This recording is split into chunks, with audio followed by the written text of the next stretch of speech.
मुझे नहीं मालूम, अब्बू की गद्दारी में मेरा बिल्कुल भी कोई हाथ नहीं है। मैं कमजोर था, इसलिए उससे शिकस्त खा गया। वहाब दुरानी से कब कनेक्ट हुए, किस तरह से हुए? क्योंकि मेरे अपने मेरे दुश्मनों के साथ मिले हुए थे।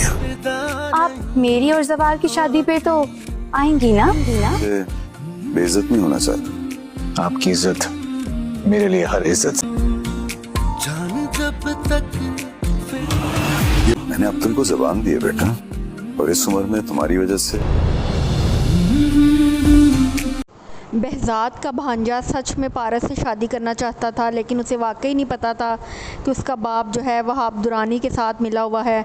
वो अपने मामू के सामने कस्में उठा रहा होता है कि मुझे बिल्कुल भी नहीं पता था कि अब्बू उसके साथ मिले हुए हैं, अब्बू की क्या प्लानिंग थी, मैं इस बारे में कुछ भी नहीं जानता था। जबकि बहजाद अपनी बहन से ताज़ियत करने भी आता है और कहता है मैं वहाब दुरानी से हार गया क्योंकि मैं कमज़ोर था ना, और कमज़ोर मुझे मेरे अपनों ने किया, क्योंकि मेरे अपनों ने ही मेरी जड़ें काटी, मुझे धोखा दिया, इसी वजह से मैं उस शख्स से शिकस्त खा गया।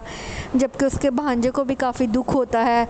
वो एक फ़ाइल लाकर अपने मामू को देता है जिसमें सारी डिटेल्स होती हैं कि अगर पारस से वहाब दुरानी की शादी करवा दी जाती तो उसके अब्बू को उसने क्या कुछ देना था, क्या ज़मीनें जायदादें सब उसके नाम होना था। लेकिन बहजाद को अब इन सब चीज़ों से कोई फ़र्क नहीं पड़ता। उसे तो बस ये मालूम है कि उसकी बेटी पता नहीं कहाँ चली गई, उसके दुख में ही वो आधा हुआ जा रहा है। जबकि दूसरी तरफ जवार को उसके वालिदैन कहते हैं कि हम तुम्हारी शादी करेंगे। उसके वालिद कहते हैं कि मैंने ज़ुबान दी है, इसलिए मेरी इज़्ज़त का पास रखना।